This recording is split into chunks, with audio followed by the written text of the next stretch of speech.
Senhor presidente, senhoras e senhores deputados, senhora ministra. Eu venho aqui não só na qualidade de deputado federal, mas também de ex-ministro de Meio Ambiente, na cadeira que Vossa Excelência me sucedeu. E eu me recordo, na época em que nós estávamos lá no Ministério, enfrentando problemas muito semelhantes, né? Queimadas também muito fortes, tanto no ano de 2019 lá no Pantanal, problemas que houve lá no Dia do Fogo no Pará e tantos outros. Também problemas de desmatamento crescente, aliás, desmatamento crescente que vem desde 2014, não começou no governo Bolsonaro. Mas eu me recordo, por outro lado, e tive a oportunidade de conversar sobre isso com o Capobianco, que aí está ao seu lado, seu secretário, à época com o então deputado Rodrigo Agostinho, hoje presidente do IBAMA, e nós dizíamos que parte desses problemas eram problemas que precisavam ser atacados e tudo, e tinha uma estratégia por trás disso, e a crítica que nos faziam, inclusive o então ainda não presidente Lula fazia, era: o governo é criminoso, as queimadas são propositais, a culpa é de vocês, né? E hoje, numa situação ainda mais grave de queimadas e outras coisas, embora tenha caído o desmatamento, a culpa é do clima. Então, quer dizer, o próprio Lula que dizia que quem estava no poder era o criminoso e queria o incêndio, agora não, agora a culpa é do clima. Quem está no governo não tem nenhuma responsabilidade. Eu procuro ser mais honesto intelectualmente e menos venal do que foram conosco. Tanto que a senhora não vê críticas minhas públicas da forma como foram feitas contra mim à época, de maneira injusta e venal. Estou vendo a senhora dizer, anotei aqui as suas palavras, que atua nesse momento, nesse seu, acho que terceiro período à frente do Ministério, com generosidade e respeito. Portanto, nessa mesma linha que a senhora disse que está tratando das questões, eu, como ex-ministro, farei críticas levando em consideração aquilo que não levaram quando nos criticaram no governo Bolsonaro: generosidade, respeito e verdade. Muitos dos problemas que a senhora está enfrentando, nós enfrentamos também.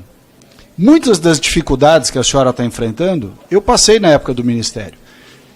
E digo mais, estou vendo aqui o Rodrigo, nós não tivemos greve do IBAMA em nenhum dia no governo do presidente Bolsonaro. Governo que disseram que houve desmonte ambiental e tudo mais, um dia sequer de greve, não houve. O concurso que está sendo preenchido foi feito no nosso governo. Nós abrimos as vagas de concurso. E o concurso andou e o seu governo está dando posse ao concurso que nós fizemos. Nós recebemos os órgãos há anos sem concurso, há anos com déficit de orçamento, ou seja, uma série de problemas recorrentes, que a senhora evidentemente está tendo que lidar com eles também. E novamente está recebendo um problema gerado pelos seus colegas de governo, que não lhe dão os recursos e o apoio necessário para administrar o problema, assim como alguns no nosso governo também não se sensibilizaram lá no Ministério da Economia na época. Mas a questão, senhora ministra, que me parece talvez a mais produtiva e construtiva que nós poderíamos ter aqui, diz respeito a uma questão de mentalidade, sobretudo. Eu me recordo a época, e isso não me traz, evidentemente, nenhuma satisfação, eu fui a todas essas localidades onde haviam graves problemas de queimada. Inclusive voei nos aviões, naqueles Air Tractor lá em Poconé, para combater incêndio, na Chapada dos Veadeiros, quando lá houve incêndios, enfim, em tantos lugares.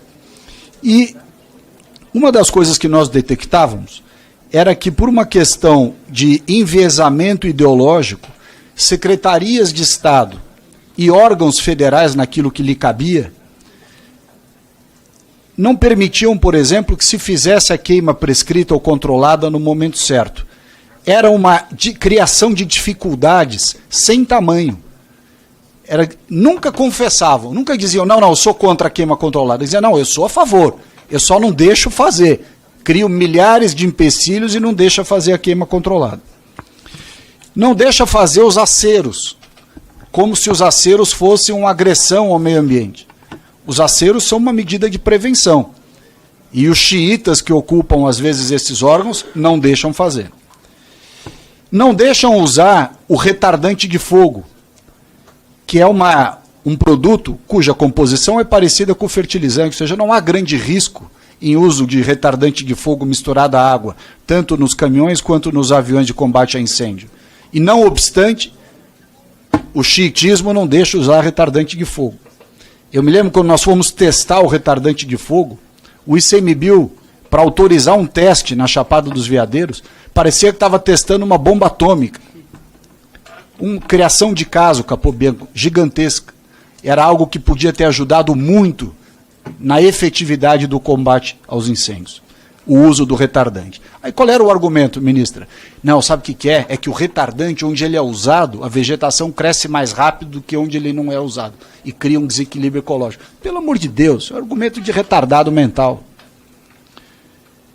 Outra questão importante, tocou aqui o Tato no assunto do represamento, das APPs.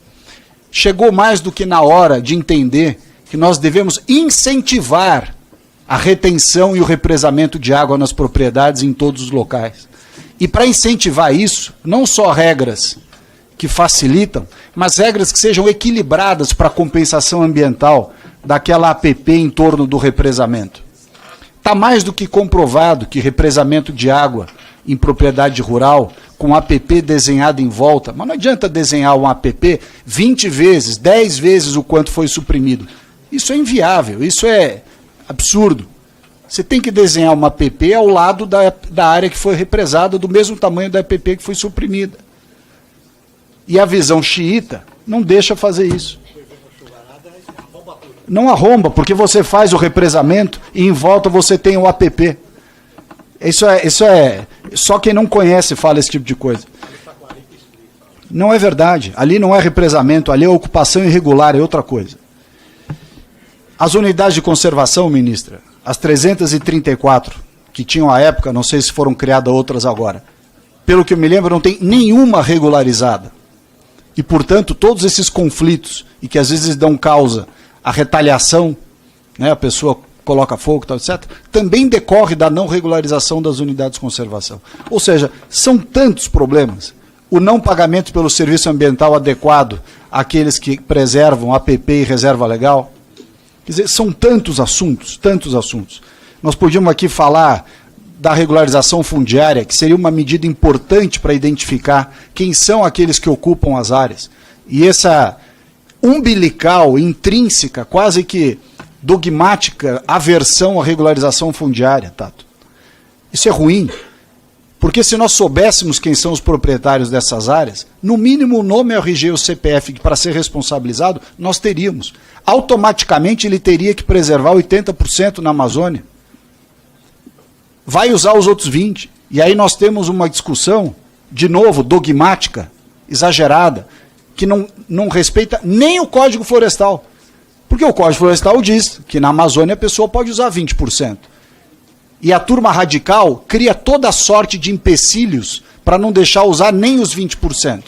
Aí a pessoa fica miserável e ela usa todos 100%. Ou seja, você empurra as pessoas para a miséria e aí elas simplesmente fazem aquilo que querem fazer. E só para concluir, senhor presidente, eu vi esta realidade, ministra, na sua região. Eu fui a Chapuri, na reserva extrativista Chico Mendes, de onde a senhora começou a sua vida política. E eu, quando fui lá, a Chapuri, na reserva extrativista Chico Mendes, sendo o berço da sua trajetória ambientalista e política, achei, Capobianco, que eu fosse ser linchado pelos moradores. Mas, a contrário senso, Tato, a queixa dos moradores, dos extrativistas, da reserva extrativista Chico Mendes em Chapuri, a queixa era contra o ICMBio. A queixa era contra a visão da florestania. Porque essas pessoas vivem em absoluta miséria dentro da área extrativista, pedem há anos ao ICMBio para usar um percentual da Resex, que é a sua, que a lei lhe permite, já vou concluir, que a lei lhe permite, em piscicultura, em gado de leite, em café, e nem isso, Tato, lhes é autorizado. Resultado, vivendo na miséria, eles procuram qualquer forma de sobreviver. Senhor presidente, era isso. Muito obrigado. Júlio Zanata.